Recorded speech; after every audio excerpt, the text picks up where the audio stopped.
Grand sportif depuis son enfance à Montréal, Michel Letourneau prend pour pays le nord du Québec en 1979. Élu député d'Ungava en 1994, il devient ministre délégué aux Affaires autochtones dans le cabinet Landry. Bienvenue à Mémoire des députés.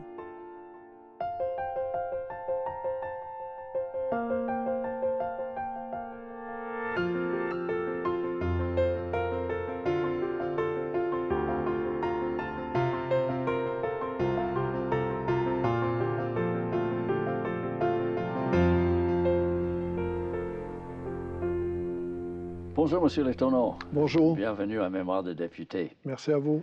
Député d'Ungava, ça veut dire député du plus grande circonscription au Québec, une énorme circonscription, avec des gens loin l'un de l'autre, avec des communautés qu'on ne peut pas visiter comme député sans y aller en avion. Comment pouvez-vous représenter tous ces gens-là, toutes ces communautés, comme député? Avez-vous un budget spécial parce que c'était tellement loin l'un de l'autre? Effectivement, vous avez raison, c'est compliqué, c'est particulier, ça prend un petit peu d'imagination parce que la grandeur du territoire, la grandeur de la circonscription d'Ungava, c'est 1,5 fois la France pour 50 000 habitants à peu près, incluant Cris, Inuits et Jamésiens. Il faut faire la route quand on peut, quand il y a des routes. Et j'ai demandé à un moment donné d'avoir un budget particulier pour avoir un téléphone satellite.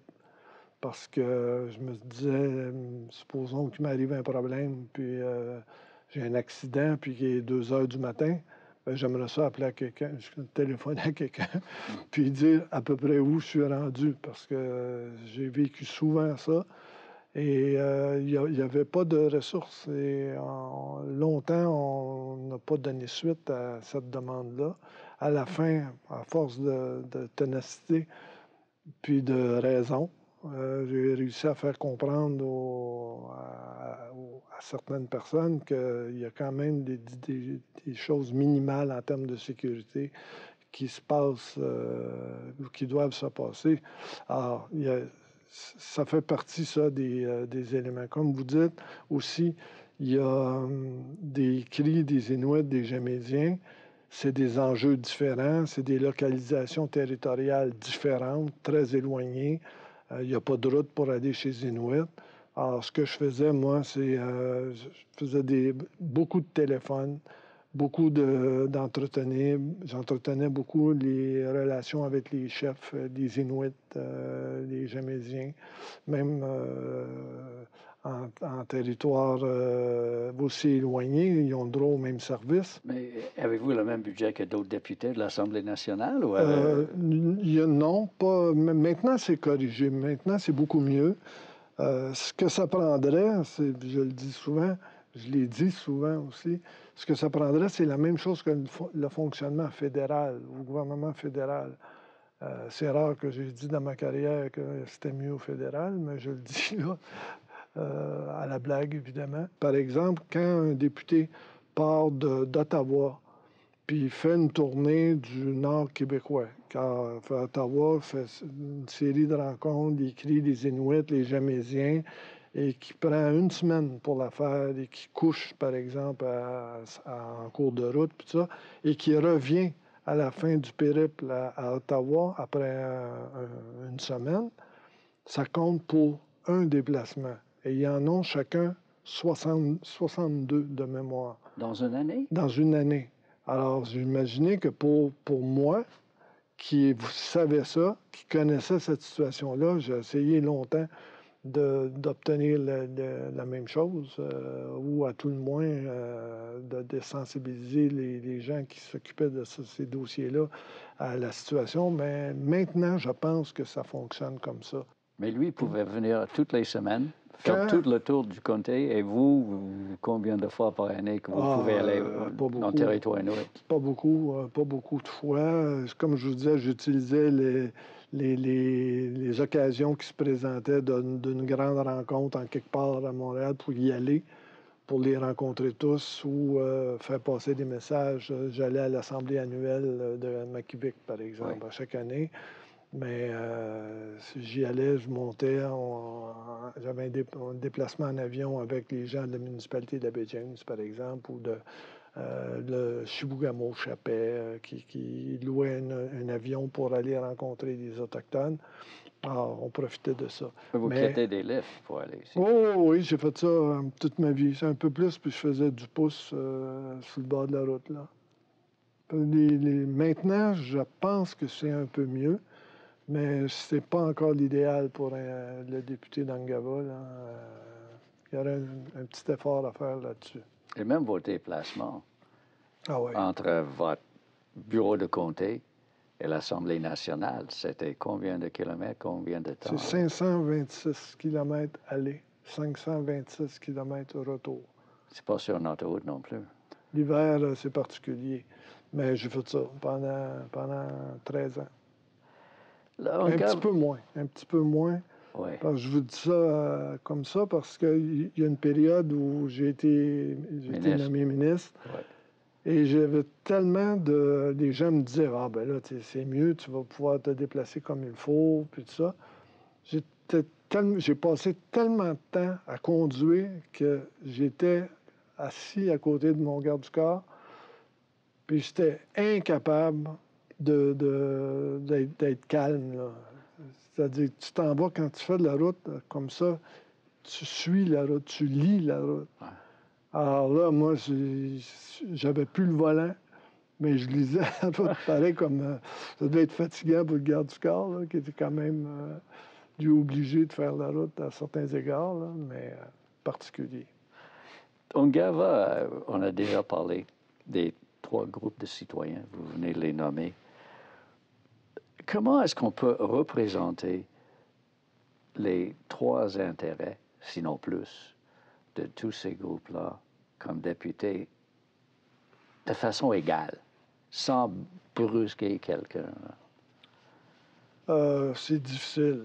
C'est extrêmement difficile parce que les niveaux de développement ne sont pas les mêmes, les intérêts ne sont pas les mêmes, différents, tous légitimes les uns les autres, et même comparables à certains égards. Mais l'idée, la force, c'était de tenter et de réussir, là, de tenter et de réussir à réunir tout ce monde-là. À tout le moins, on pouvait se rencontrer, échanger pour connaître davantage les dynamiques, les particularités de chacun, solidariser par rapport à ça, parce que quand même, quand tu as un problème de déplacement, que ce soit un Cri, un Jamésien ou un Inuit, c'est les mêmes intérêts. C'est l'intérêt public d'abord. C'est une desserte que les gens ont la responsabilité de, pas de recevoir, mais à tout le moins d'appuyer les demandes fortement pour que les gens puissent obtenir des services. Ça, c'est la même chose que pour les services de santé, par exemple. Quand il arrive des problèmes de santé, puis qu'il faut faire une évacuation médicale, bien, il y a un délai qui est là, qui est causé par la distance entre la localisation du blessé, par exemple, et du plus grand hôpital qui est le plus proche, qui est à proximité. Donc, c'est différent, il faut le faire. Moi, j'ai réalisé que le fait d'être assis à discuter de dynamiques particulières, mais comparables, entre les Cris Inuits et les Jamésiens, c'était déjà utile pour essayer de revendiquer des choses au plan gouvernemental pour avoir l'appui de tout le monde. Parlant des problèmes du Nord, là, pendant le développement du projet hydroélectrique Grande Baleine, il y avait une controverse autour de l'accès même au territoire. Parlez-nous-en.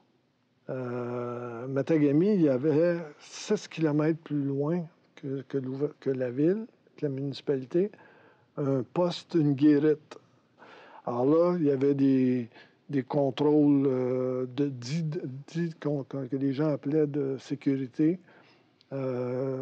C'était utile pour certains éléments. Par exemple, quand quelqu'un disait « je m'en vais à Radisson, puis je reviens dans 3 jours », bon, ben, il inscrivait que telle auto, telle plaque était passée au kiosque à tel jour, puis qui revenait potentiellement dans 3 jours.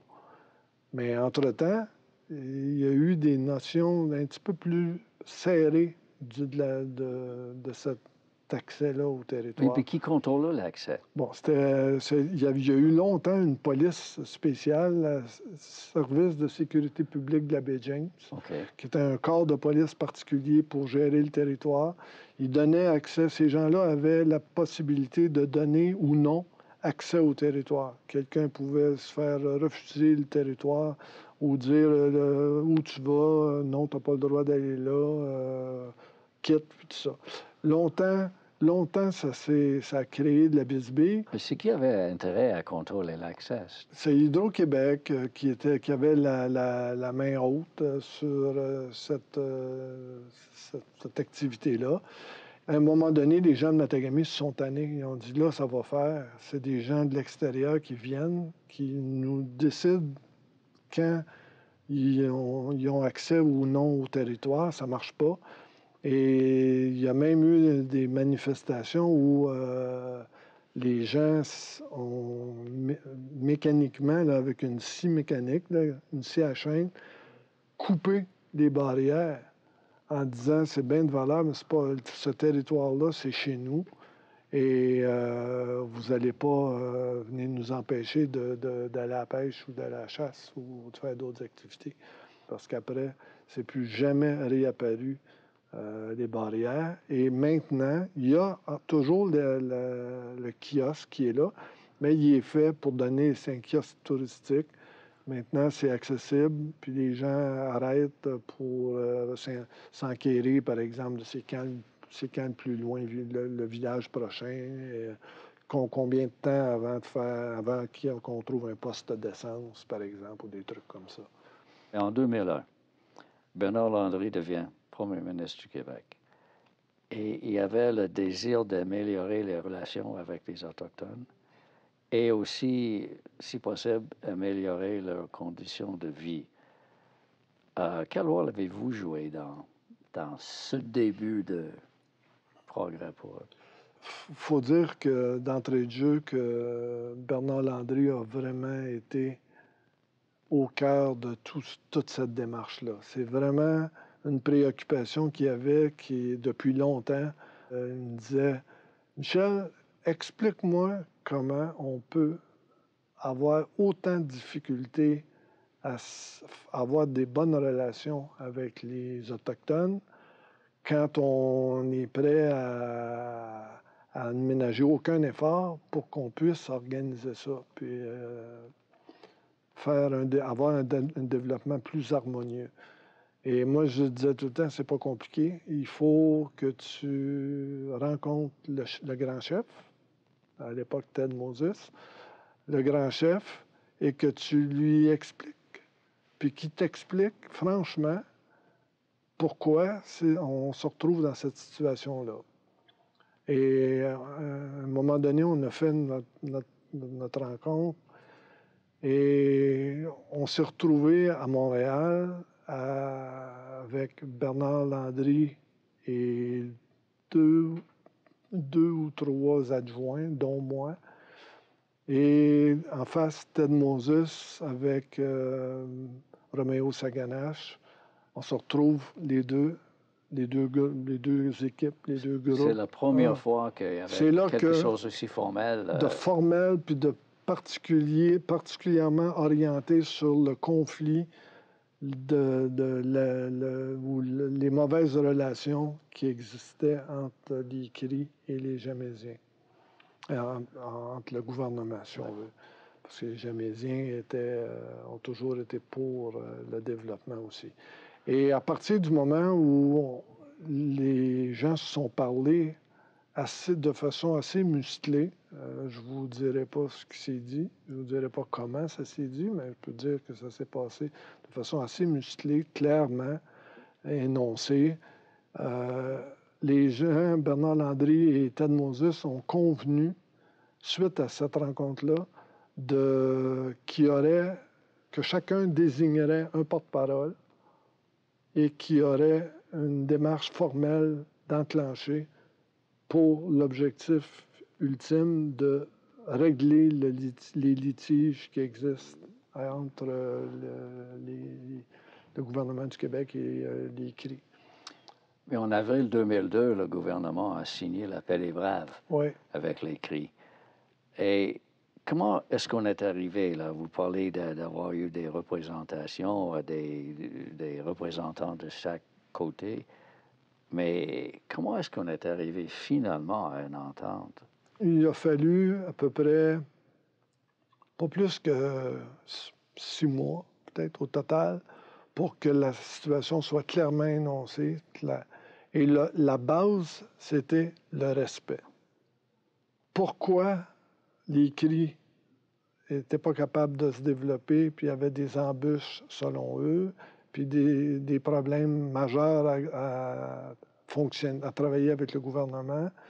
Et, de l'autre côté, les enjeux, c'était comment on peut faire pour bien desservir la population autochtone, une des populations autochtones, parce qu'il y en a 10, et arriver à faire en sorte que chacun devienne un citoyen, chaque groupe devienne un groupe de citoyens ayant des services auxquels ils ont droit, en étant tout à fait à l'aise de fonctionner avec les règlements ou les méthodes de développement quelconques autochtones ou non autochtones qui se présentent.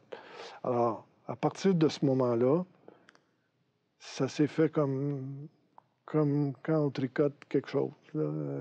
Ça s'est fait tranquillement. Aussitôt qu'il y avait des problèmes, ce qui causait beaucoup de problèmes des fois avec des fonctionnaires, même s'ils étaient de bonne foi, le premier ministre arrivait et disait, bon, il y a un problème là, le grand chef, il y a un problème là, OK, moi je ne peux pas aller plus loin que ça. Moi je pourrais faire telle concession, OK, réglé. Problème numéro 2. Ça, c'est comme ça que ça s'est réglé, de façon systématique, organisée et sous la bonne foi des grands leaders, Bernard Landry et Ted Moses.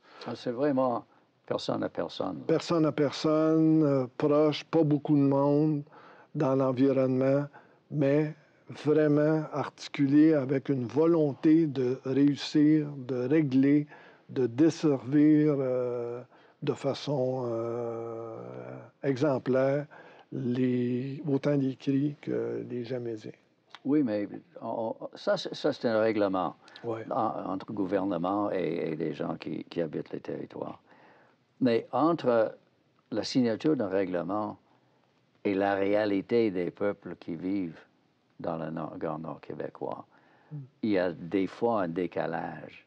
Est-ce que dans ce moment-là, c'était plus rapide, les changements réels sur le terrain pour les gens? Oui, c'était plus rapide, mais faut dire que la situation était vraiment difficile. Prenons par exemple un exemple. Chacune des communautés, des 10 communautés CRI, chacune des 9 communautés CRI, avait des problèmes avec le développement routier. Ah. Bon, les Autochtones n'avaient pas accès dans le territoire aux mêmes espaces, aux mêmes enjeux que les Jamésiens. C'était pas la faute de personne, ça avait été comme ça. Mais à partir du moment où on décide, CRI, Inuit et Jamésiens, par exemple, de redessiner un parcours englobant l'ensemble des communautés du territoire, avec les visions municipales traditionnelles des Jamésiens, par exemple, et qu'on veut harmoniser ça, et qu'en plus, il y a des gens qui sont assis autour de la table, sont là pour calculer combien ça va coûter. quels seront les budgets, sur combien de temps, je disais la paix des braves, c'est échelonné sur 50 ans. 70 millions par année, entre autres, d'assurer pour les ressources routières, les infrastructures. Mais quand vous avez une entente comme ça qui est signée, c'est pas mal plus facile. Alors, après ça, transposer ça dans le réseau de la santé, dans le réseau de l'éducation, dans le réseau de tout ce que vous pouvez imaginer. Et là, au lieu d'avoir des blocages, puis des guerres à pu finir, puis des déceptions, puis tout ce qui en suit quand ça avance pas, vous avez des gens qui sont assis et qui veulent faire en sorte que ça fonctionne. Mais c'est pas pareil. En 2003, vous êtes réélu pour un troisième mandat dans Gava, mais votre parti a perdu les élections. Comment est-ce que votre vie a changé comme député de l'opposition plutôt que comme député au ministre? C'était, en anglais, je dirais « back to square one ». Ouais. C'était comme un retour à la case départ, sauf que je pense que les gens du Nord ont, pendant cette période-là, ont tellement bien fait leur devoir, et ça, je parle de tous les intervenants, les groupes, les associations, ont tellement bien fait leur devoir que c'était impossible de revenir en arrière. C'est pas parce qu'on change de gouvernement qu'on ferme les livres et qu'on dit « OK, maintenant, on ne fait plus de barrage ici ». Alors, ça a donné un autre style à Hydro-Québec, qui était beaucoup plus proche des gens, beaucoup plus à l'écoute des gens. Ce qu'on avait eu comme difficulté les années auparavant avait été réglé maintenant parce que les gens avaient découvert un territoire énorme, avaient des accès, avaient des visions, avaient des projets, avaient de l'influence pour que les gens se préoccupent du Nord. En décembre 2006, vous avez annoncé que vous ne seriez pas candidat aux élections suivantes. Pourquoi? Parce que je trouvais que j'avais fait le tour du jardin un peu. Quand on regarde mon parcours, il y a comme une ligne, là. Puis, si j'avais gagné, si on avait gagné, puis qu'on avait, par exemple, formé le gouvernement, avec ces outils-là, peut-être que je serais resté. Mais là, je me disais, bon, belle occasion, j'ai fait ce que j'ai à faire. Combien de temps que ça me prendrait à reprendre ça? Faire le travail d'opposition, c'est différent d'être au gouvernement. En tout respect pour la dynamique, là, c'est venu comme ça, simplement. J'ai expliqué ça aux Jamésiens, j'ai expliqué ça aux Cribs, aux Inuits, puis c'était correct. Puis là, maintenant, ça continue, c'est une autre vision, c'est une autre allure, mais il n'y a plus personne maintenant qui va ignorer le nord du Québec dans son développement. Il n'y a personne qui va maintenant dire « Ah, ben on va revenir à ce que c'était avant ». Non.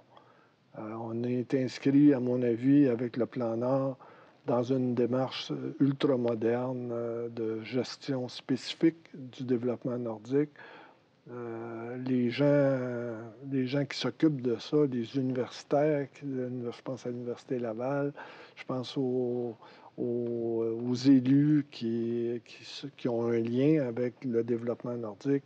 Ils travaillent comme il faut, à mon avis. C'est sûr qu'il manque toujours de ressources, mais moi, je suis content, puis je pense pas que j'aurais pu faire mieux. Puis faisons-le aussi au bénéfice des jeunes. Les Cris, les Inuits, c'est des populations jeunes. Alors, les jeunes Cris, les jeunes Inuits, qui sont de plus en plus scolarisés, ont compris le message aussi. Et je pense que ça va continuer de changer pour le mieux les relations entre Autochtones et non-Autochtones. D'habitude, vers la fin d'une interview avec mes membres des députés, je demande aux gens si la politique leur manque. Je sais que ça ne vous manque pas tellement. Mais dans votre cas, est-ce qu'aujourd'hui, vous vous ennuyez beaucoup du Nord, du Grand Nord québécois? Je suis surtout content de voir l'allure que ça prend. Parce que je pense avoir réussi à intéresser beaucoup de monde. Alors là, de là, l'intérêt, c'est d'abord la clé. C'est la clé dans la serrure, la clé dans la porte pour développer. Quand quelqu'un a de l'intérêt pour quelque chose, il s'intéresse à quelque chose. Mais à partir du moment où moi, je regarde ça, j'ai aucun regret. Je vis bien avec les décisions que j'ai prises. Par exemple, il n'y a pas beaucoup de parlementaires qui peuvent se vanter d'avoir gardé, même quand on est passé du gouvernement à l'opposition, des relations harmonieuses et même de nature utile là, avec les gouvernements suivants.